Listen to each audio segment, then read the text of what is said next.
வாடிய பயிரை கண்டபோதெல்லாம் வாடினேன் என கூறிய வள்ளலார் வடலூர் சத்தியஞான சபையில் 1872ஆம் ஆண்டு நிறுவினார். அன்றைய தினம் முதல் ஜோதி தரிசனத்தையும் தானே முன்னின்று தொடங்கி வைத்தார். அன்று முதல் வடலூர் சத்தியஞான சபையில் தை மாத பூச நட்சத்திர நாளன்று ஜோதி தரிசன பெருவிழா வெகு விமர்சையாக கொண்டாடப்பட்டு வருகிறது.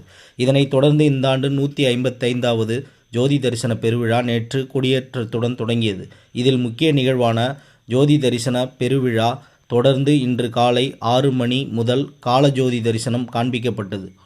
அப்பொழுது கருப்பு, நீலம், பச்சை, செம்மை, பொன்மை, வெண்மை, கலப்பு திரை ஆகிய 7 திரைகளை நீக்கி ஜோதி தரிசனம் காண்பிக்கப்பட்டது. அப்போது அங்கு குவிந்திருந்த சன்மார்க்க அன்பர்கள் மற்றும் பொதுமக்கள் திரளானோர் அருட்பெருஞ்சோதி அருட்பெருஞ்சோதி தனிப்பெருங்கருணை அருட்பெருஞ்சோதி என்ற வள்ளலாரின் மகா மந்திரத்தை உச்சரித்தவாறு ஜோதி தரிசனத்தை இருக்கை கூப்பி வணங்கினர். தொடர்ந்து காலை 10 மணி, பிற்பகல் 1 மணி, இரவு 7 மணி மற்றும் இரவு 10 மணி ஆகிய 6 முறை ஜோதி தரிசனம் காண்பிக்கப்பட உள்ளது. இதேபோல் தொடர்ந்து நாளை அதிகாலை 5:30 மணிக்கும் ஜோதி தரிசனம் காண்பிக்கப்பட உள்ளது. ஜோதி தரிசன விழாவை காண தமிழகம் மட்டுமின்றி வெளிமாநிலங்களில் இருந்து பல்லாயிரக்கணக்கான பக்தர்கள் வடலூரில் குவிந்துள்ளனர். இந்த தைப்பூச ஜோதி தரிசன பெருவிழாவை முன்னிட்டு கடலூர் மாவட்ட கண்காணிப்பாளர் ஜெயக்குமார் தலைமையில் 1700க்கும் மேற்பட்ட போலீசார், ஊர்காவல் படையினர் பாதுகாப்பு பணியில் ஈடுபட்டு வருகின்றனர்.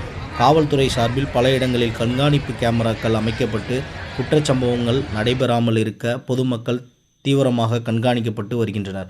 மேலும் தமிழ்நாடு அரசு போக்குவரத்து துறை சார்பில் மாவட்டத்தின் பல்வேறு பகுதிகளில் இருந்தும் வெளி மாவட்டங்களில் இருந்தும் சிறப்பு பேருந்துகள் மற்றும் ரயில்வே துறை சார்பில் சிறப்பு ரயில்களும் இயக்கப்பட்டு வருகிறது.